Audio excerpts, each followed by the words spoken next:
novidades. Nós vamos orar pelos dízimos e ofertas, mas eu gostaria de convidar também aqui à frente, para nós orarmos juntos, o pastor André, por gentileza.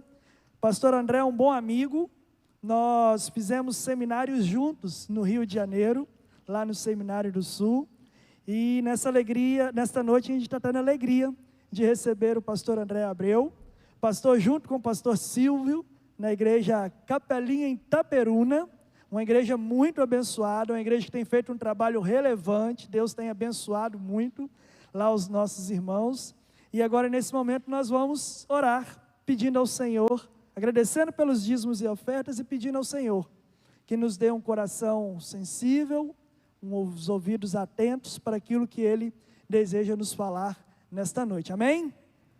Deus, é no santo nome de Jesus que nós te agradecemos. Que privilégio que o Senhor nos dá, Pai, de conhecer o Senhor, conhecer o Teu amor, ter as nossas forças renovadas nesta manhã e assim ter a certeza que o Senhor renovou sobre nós a Tua graça, a Tua misericórdia, o Teu amor, Pai. Muito obrigado, Deus.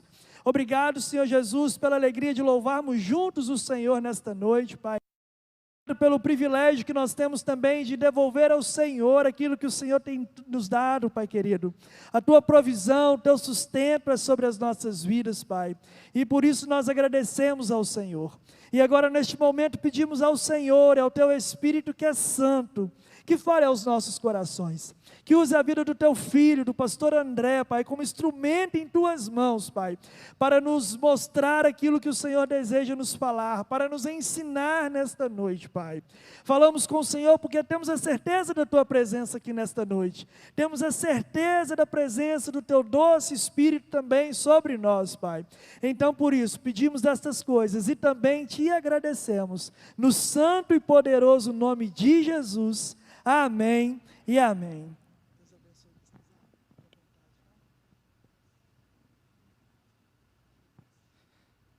Boa noite, amada igreja.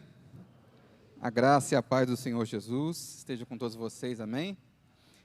Eu vou já informar o texto bíblico que nós leremos.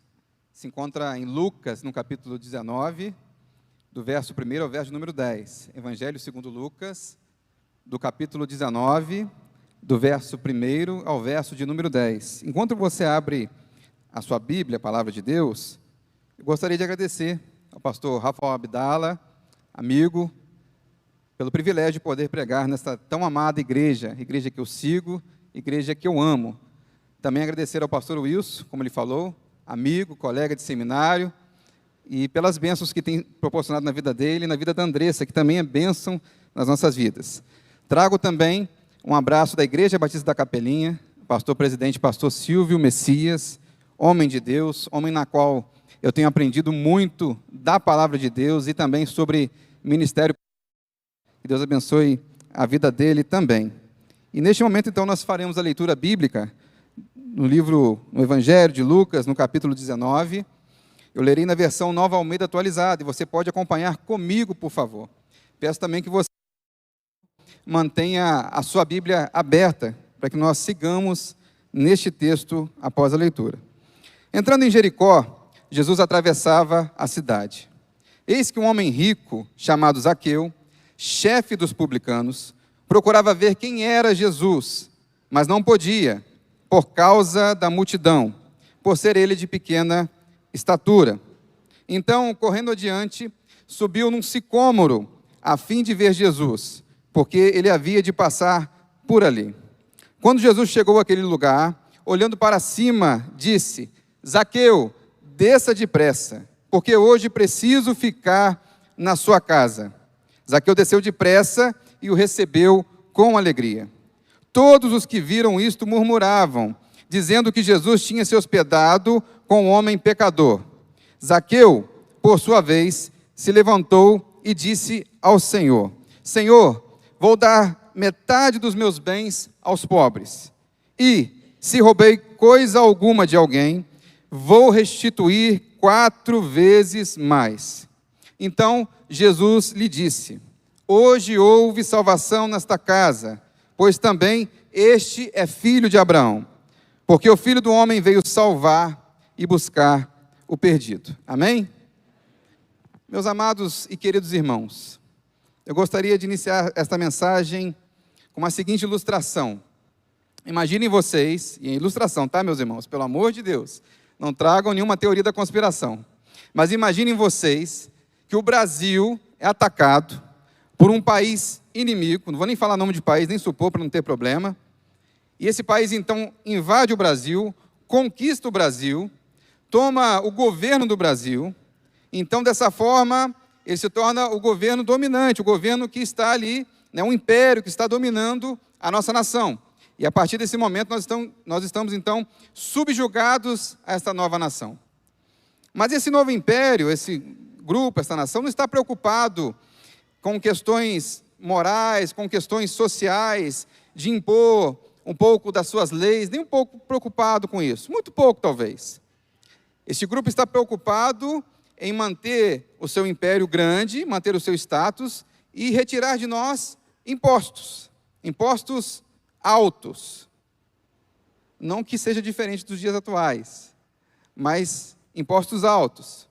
Então, eles organizam e selecionam pessoas de origem brasileira, brasileiros natos, e dizem assim: olha, eu preciso recolher impostos do seu país. Seu país agora é subjugado a nós. Todavia, se você recolher uma determinada quantia, um estimado valor, e chegar neste valor, nós recolheremos o dinheiro, e o que vier a mais dessa quantia, vai ficar para você. Esse era o acordo que era feito entre o Império Romano e os cobradores de impostos no período em que Jesus viveu. Você pode imaginar uma pessoa entre nós, um amigo seu, se tornando um cobrador de impostos de uma nação inimiga? Você pode se imaginar e pensar como seria o tratamento dessa pessoa? Ainda mais sabendo que ela cobra impostos além do exigido para se enriquecer da população.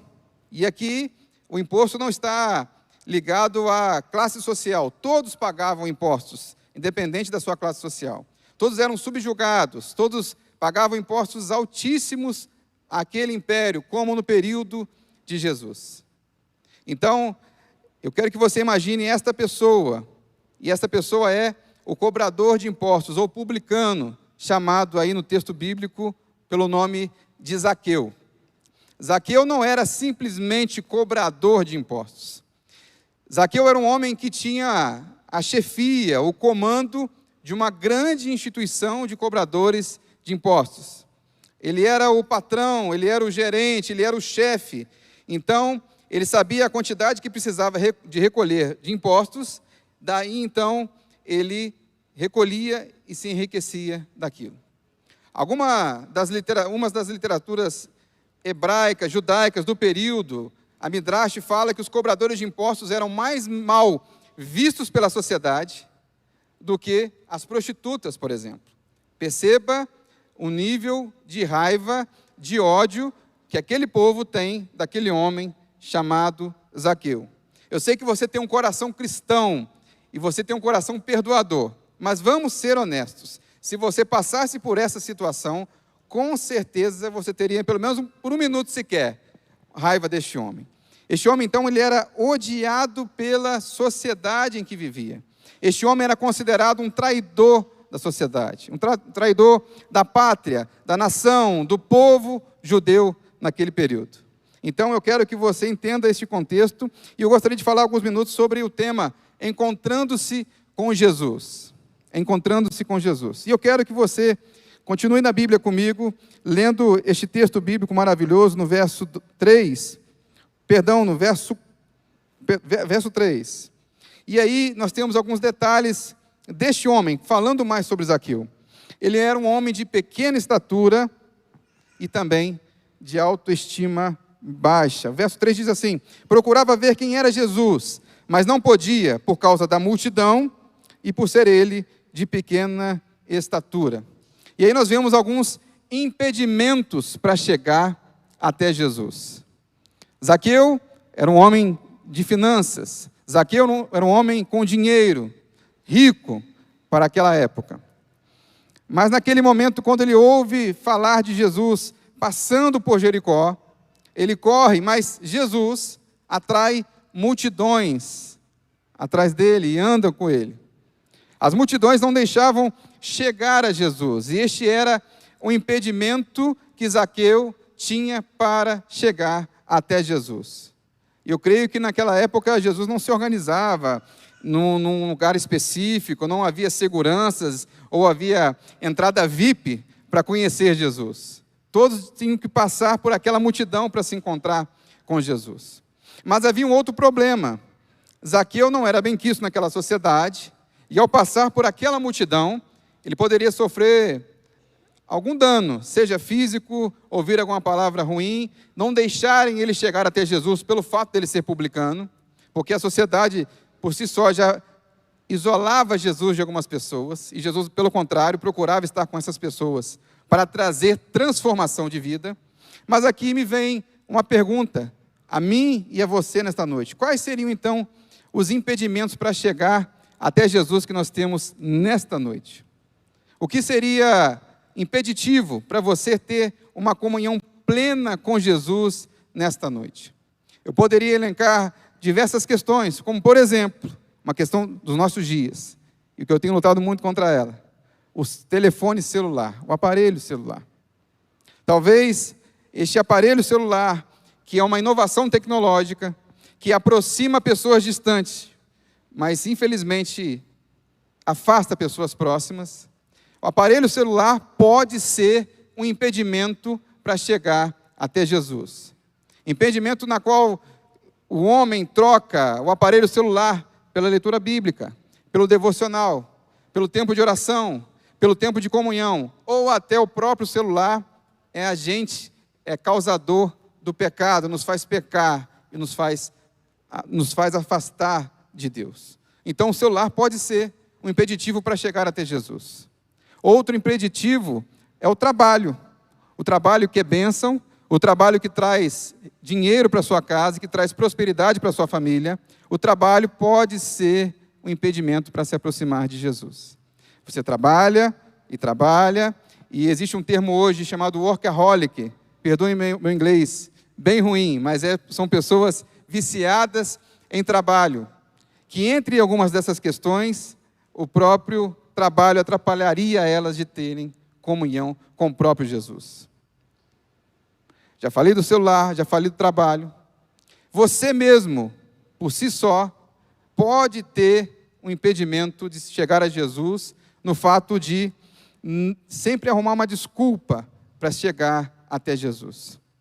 Você está aqui nessa noite, glória a Deus por isso. Você veio até aqui, se deslocou da sua casa, e muitos aqui se deslocaram do trabalho para estar aqui. Mas pode ter alguma coisa pessoal que impede de tomar uma decisão, de dar um passo à frente, de estar ao lado de Jesus. Eu quero que você, nesta noite, reflita sobre essa questão. Quais são as questões que tem no seu coração, que tem na sua vida pessoal, na sua vida de modo particular, que está impedindo de se aproximar de Jesus?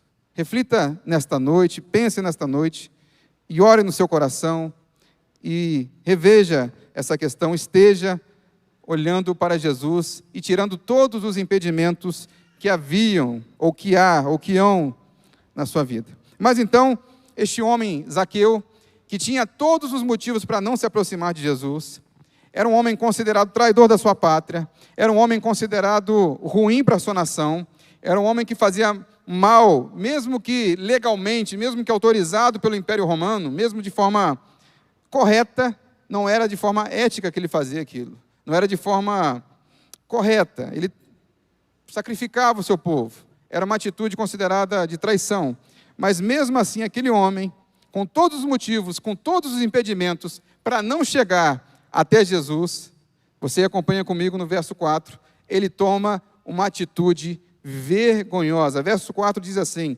então, correndo adiante, subiu no sicômoro, a fim de ver Jesus, porque ele havia de passar por ali.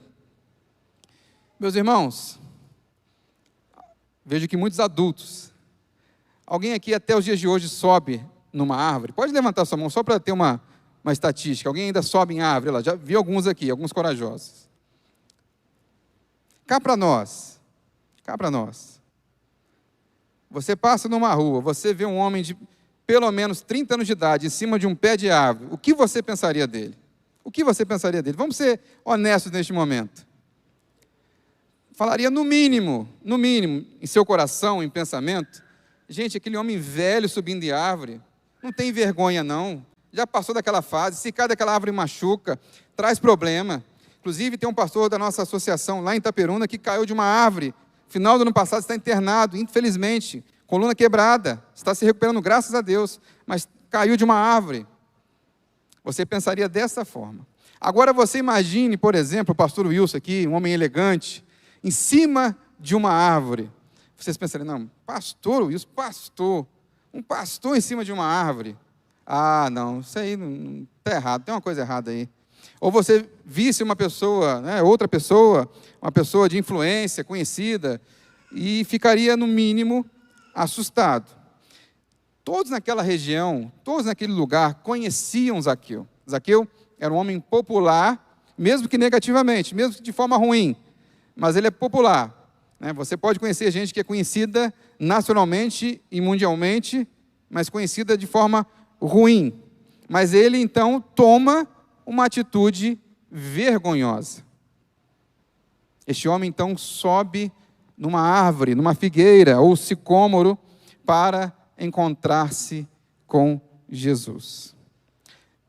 Nós podemos tirar uma lição deste versículo, que para se encontrar com Jesus é necessário que nós tomemos atitudes vergonhosas.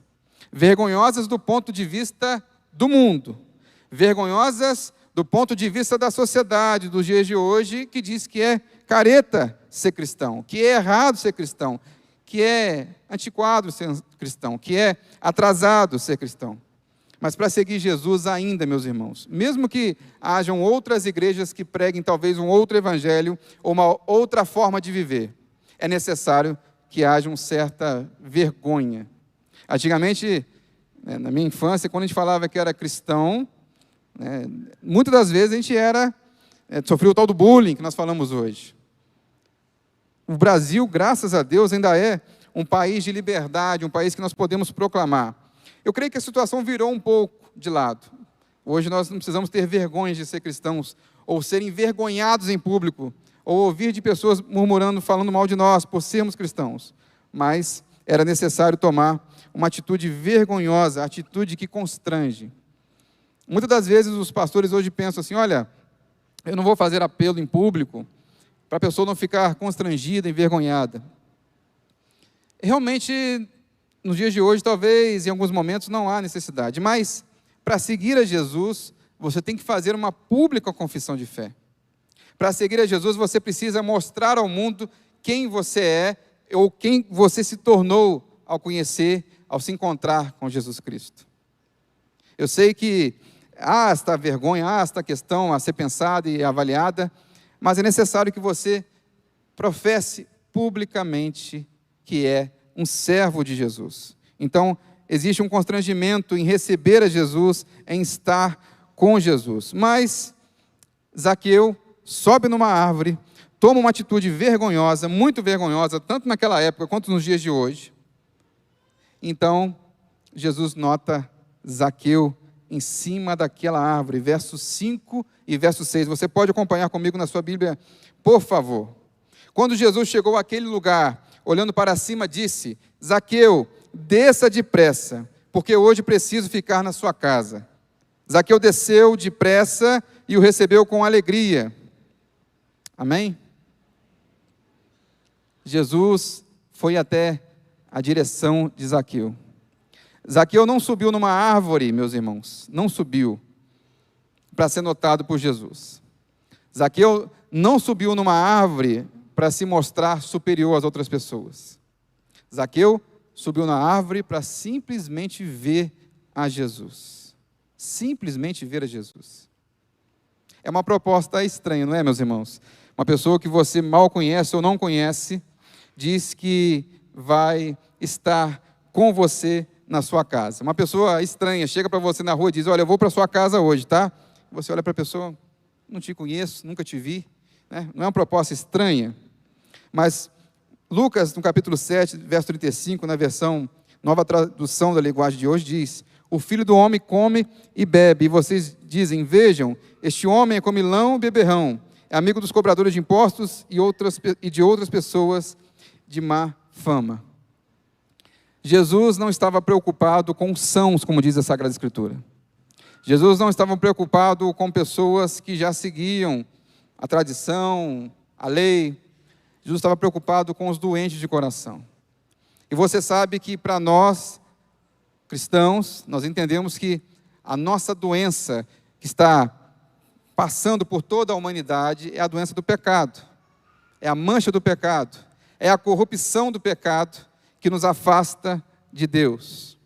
Mas Jesus está interessado naquelas pessoas que tomam uma atitude vergonhosa, que olham para dentro de si e dizem: olha, Senhor, eu sou um pecador, estou afastado de Deus, estou afastado de Ti, mas preciso reconhecer e preciso mudar a minha vida e reconhecer Jesus como o único e suficiente Salvador e nele encontrar perdão pelos meus pecados. Essa é a mensagem do Evangelho. Esta é a proposta que Jesus traz aos pecadores do mundo, que há salvação, que há mudança de vida, que há restauração, que há uma nova vida em Cristo Jesus. Jesus sabia que eu já reconhecera Jesus como aquele que poderia transformar a sua vida. Jesus está olhando para cada um de vocês aqui nesta noite de forma especial e individual. Se você já é salvo, se você já recebeu a Jesus como único e suficiente Salvador, e dizendo: olha, eu quero aprofundar o meu encontro com você, eu quero viver na sua casa, eu quero estar em todos os cômodos da sua casa, ou seja, em todas as áreas da sua vida, e transformar a sua vida, estar em comunhão contigo. Zaqueu não imaginava uma visita tão ilustre na sua casa. Zaqueu não imaginava sequer que Jesus falaria com ele. E tem muita gente que está assim, com baixa autoestima, que está distante de Deus e pensando: olha, para mim não tem mais jeito, para mim não tem mais solução.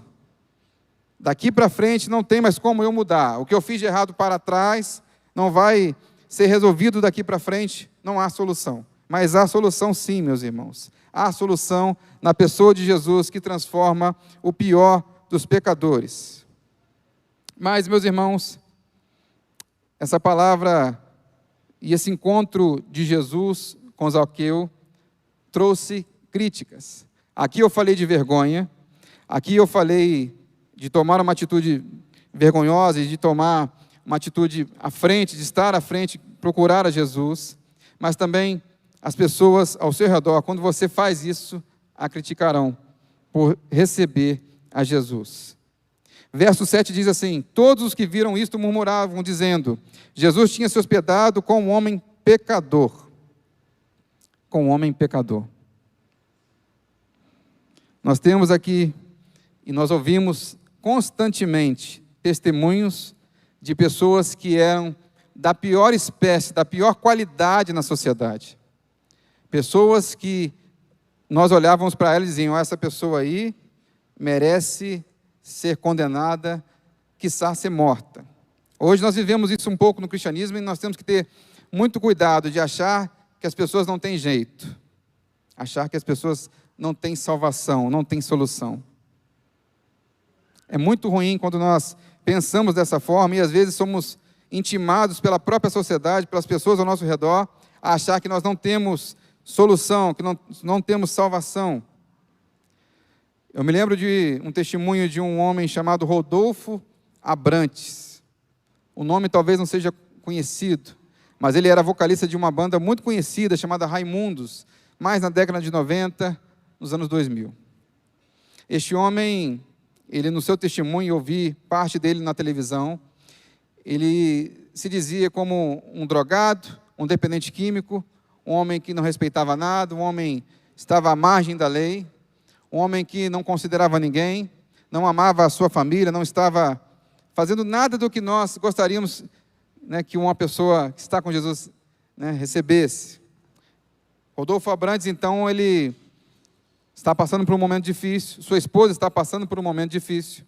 Então, ela aceita que algumas irmãs de uma determinada igreja se acheguem na sua casa e façam cultos, façam momentos de louvor, momentos de adoração. E aquele homem sempre chegando em casa drogado, sempre chegando em casa pelo efeito do álcool e das drogas, este homem então começa a ficar ali, perto daquela reunião, e participar daquela reunião. Se você olhasse a vida de Rodolfo Abrantes, eu e você, nós teríamos talvez a mesma atitude deste povo que está aqui. A gente ia criticar e dizer assim, olha, esse homem não tem jeito, esse homem não tem salvação.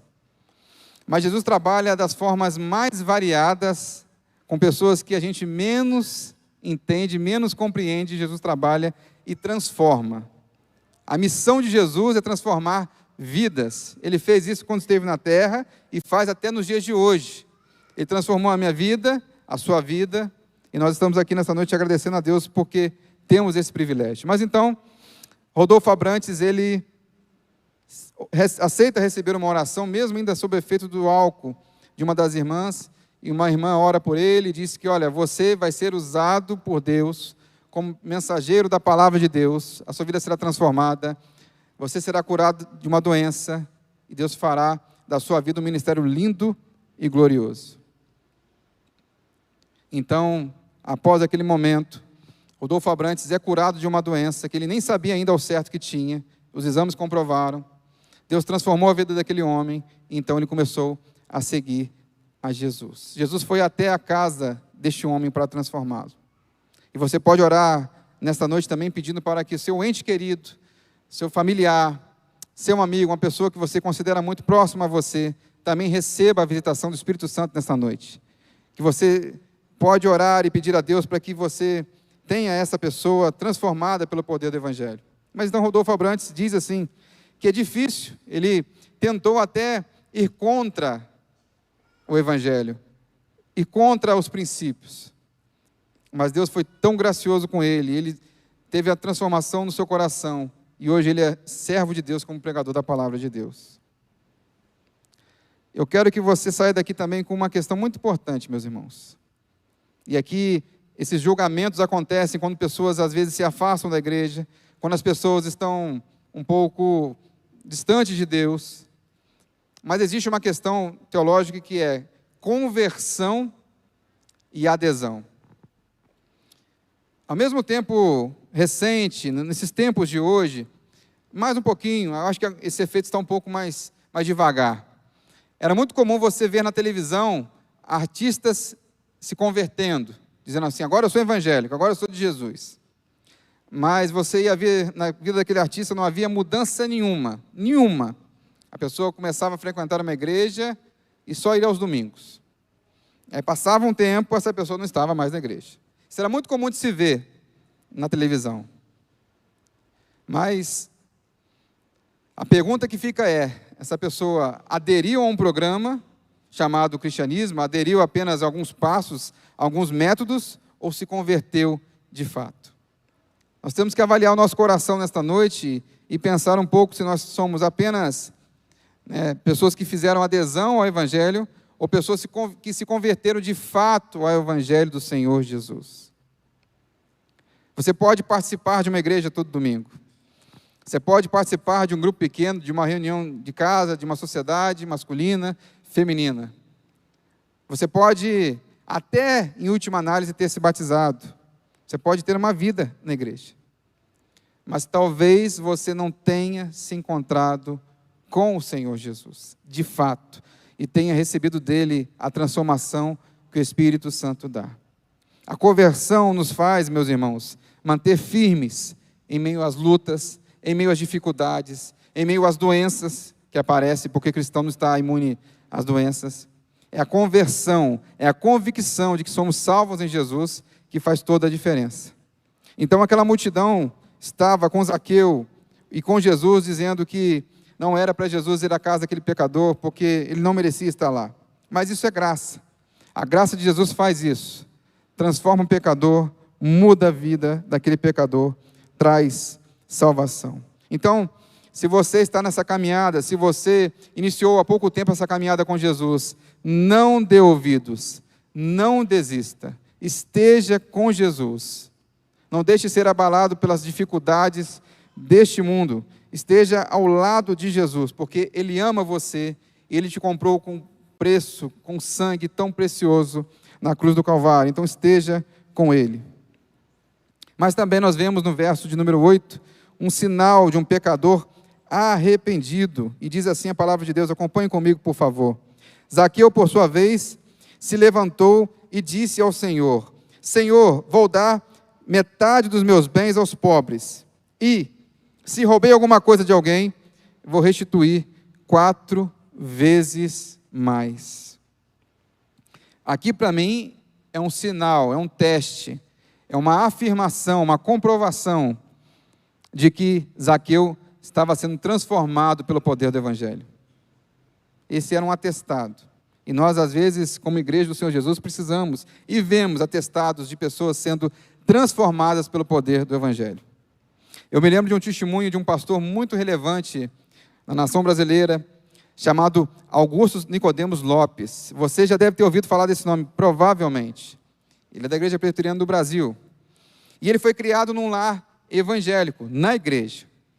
Mas chegou uma determinada idade, aos seus 18, 19 anos, ele se afasta da igreja e começa a se envolver com bebida, com drogas e outras coisas pecaminosas. Então este homem, ele, para precisar do dinheiro, para estar com dinheiro, para ter mais dinheiro, ele faz algo que para nós é um absurdo.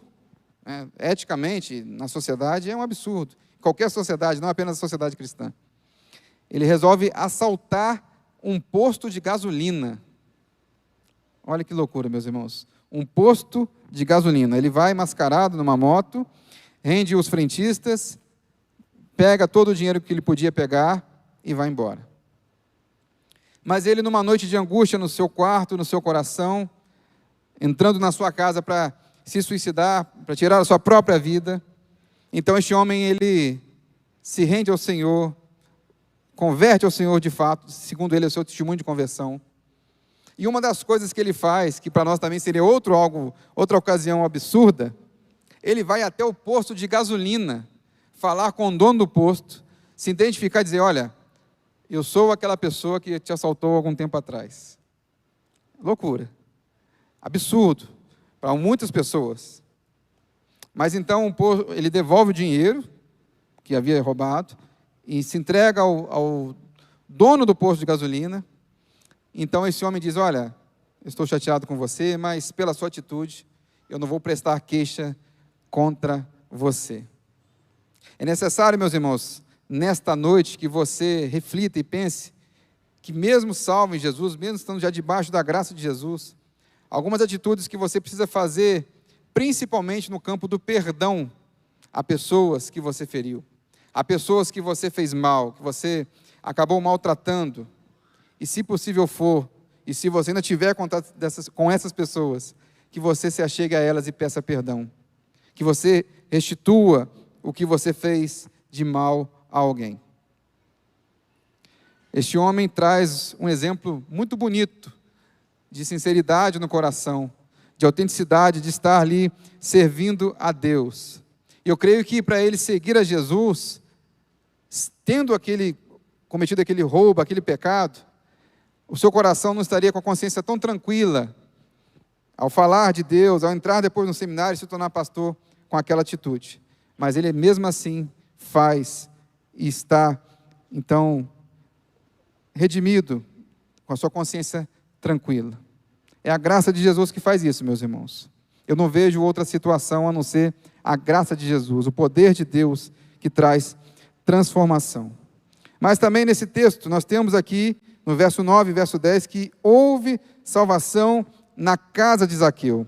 Verso 9 diz assim: Zaqueu, por sua vez, levantou e disse ao Senhor, Senhor, vou dar a metade dos meus bens aos pobres, e se roubei alguma coisa de alguém, vou restituir 4 vezes mais. Então Jesus lhe disse: houve salvação nesta casa, pois também este é filho de Abraão, porque o Filho do Homem veio buscar e salvar o que havia perdido. Zaqueu era de origem judaica, filho de Abraão, mas eu vejo alguns jovens, adolescentes aqui, ser filho de Abraão não o tornava salvo. Ser filho de Abraão, por si só, não o fazia salvo. E eu vou explicar isso aqui para vocês. Porque vocês devem estar pensando, olha, mas e a etnia judaica, como é que funciona? Hebreus 11 diz que, pela fé, aqueles homens no passado foram salvos. Pela fé no Messias vindouro, naquele que viria. Ele poderia ser filho de Abraão, poderia estar no povo de Israel. Mas o povo de Israel, ao contrário de que muitos pensam, não era nação exclusiva para a salvação. Nação exclusiva para a salvação.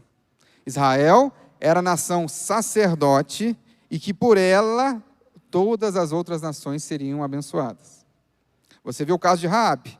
Raabe não era de etnia judaica e integrou-se ao povo e foi salvo. Você vê Ruth, que não era da etnia judaica e se integra ao povo de Israel. Você vê na genealogia de Jesus homens e mulheres que não faziam parte, mas foram salvos pela fé, pelas suas ações. Então, ser filho de Abraão, no contexto da nova aliança, não fazia dele filho de Deus. Alguns teólogos, inclusive de origem reformada, vão dizer que o fato, aí já está trabalhando com alegoria, o fato de Zaqueu subir num sicômoro, numa figueira, eles analisando outros textos bíblicos, dá a ideia de que ele estava subindo sobre uma aliança do Antigo Testamento. Ele estava se debruçando sobre o Antigo Testamento da aliança anterior. Mas Jesus diz, olha, desce desta aliança e venha cear comigo na nova aliança, no Novo Testamento. Jesus estava então inaugurando o Novo Testamento da aliança. Então, ser filho de crente não faz de você um crentinho. Eu sei que eu estou falando aqui o óbvio, mas é uma realidade que precisa ser falada. O óbvio às vezes precisa ser falado. Então, você que é parente de crente, é amigo de crente, é filho de crente, é colega de crente ou de cristão, por si só, não faz de você um cristão. É necessário arrependimento, é necessário conversão, é necessário a fé salvadora de Cristo na sua vida de forma particular. E eu encerro esta mensagem mostrando a vocês o que alguns aspectos da tradição cristã falam sobre Zaqueu, aquele cobrador de impostos, aquele homem odiado pela sociedade, aquele homem que estava distante de Deus, estava distante das suas práticas, aquele homem que não podia nem chegar na sinagoga ou até no templo de Jerusalém, porque ele era afastado. O que aquele homem faz e o que aquele homem poderia ter chegado. A Bíblia não relata com precisão o fim de Zaqueu, onde Zaqueu chegou. Mas um homem chamado Clemente de Alexandria, no período da patrística, cerca de 200 a 300 anos depois de Cristo, no seu livro Estromata, diz que Zaqueu era a mesma pessoa chamado de Matias. Matias foi aquele homem escolhido pelos apóstolos, em Atos no capítulo 1, para se tornar também um apóstolo. Você sabe muito bem dessa história. Outros vão dizer que ele se tornou o pastor da igreja de Cesareia. Então perceba, nesta noite, que o pior dos pecadores pode se tornar um proclamador do Evangelho. A salvação de Jesus chegou naquela casa. A salvação de Jesus nesta noite pode chegar na sua casa também. Basta você crer e pedir e falar com Deus dizendo, olha Senhor, eu preciso da salvação da minha família. A Bíblia diz que a salvação é individual, e ela é. Estou pregando aqui nesta noite sobre a individualidade da salvação, de um encontro particular com Jesus. Mas eu tenho certeza que a vida de Zaqueu e da sua família foi transformada pelo poder do Evangelho. Porque o Evangelho transforma famílias também. Você se lembra do caso do carcereiro e o apóstolo Paulo? Você se lembra de tantos outros casos em que a família foi salva pelo poder do Evangelho. E eu gostaria de encerrar esta mensagem com uma oração. 2 orações. Primeiro, que você possa, no seu coração, vocês que puderem, por favor, ficar de pé. Você ore comigo nesta noite, primeiro pela sua família, ou uma pessoa próxima a você, um amigo muito próximo, que precisa da salvação em Jesus. Gostaria de fazer esta oração por você. E uma outra oração que nós vemos em Zaqueu, um homem chamado por Jesus, escolhido por Jesus, para ser um agente do Evangelho. Se você tem um chamado, uma convicção especial na sua vida, para que você possa ouvir a voz de Deus e que você saia daqui nesta noite com o coração aberto a dizer: eis-me aqui, envia-me a mim. Amado Deus, eterno Pai, graças te damos, ó Deus, pela vida de Zaqueu, ó Pai. Um homem que era o pior dos pecadores, era um homem odiado pela sociedade. Mas ele entendeu a mensagem do Evangelho. E o Senhor resgatou na sua casa e transformou a sua vida. Ó Deus, creio também que Ele transformou a vida da sua família, ó Deus. Graças te damos, ó Deus, pelas pessoas que estão aqui nesta noite, nesta quinta-feira, dispostas a ouvir a Tua palavra e Te servir em espírito e em verdade. Eu peço a Deus, no nome de Jesus, que o Senhor possa visitar cada lar aqui nesta noite, cada família representada. Ó Deus, que o Evangelho possa chegar a cada lar de forma especial, transformando vidas, ó Deus, porque o Senhor ainda transforma vidas. O Senhor é todo poderoso, está vivo e reina para todo o sempre, ó Deus. Ó Deus, também algumas pessoas aqui nesta noite que estão pensando sobre como servir a igreja do Senhor Jesus, como se aproximar mais de Jesus, como estar em comunhão com a igreja do Senhor Jesus. Que o Senhor possa dar a devida orientação através do Teu Santo Espírito, para que essas pessoas possam, ó Deus, estar motivadas a andar com o Senhor Jesus, caminhar com Jesus a cada dia nesta noite, ó Deus. Muito obrigado, ó Deus, por esta igreja que se reúne nesta noite. Ó Deus, abençoe a vida de cada um, ó Deus. Nós oramos no santo nome de Jesus. Amém e amém.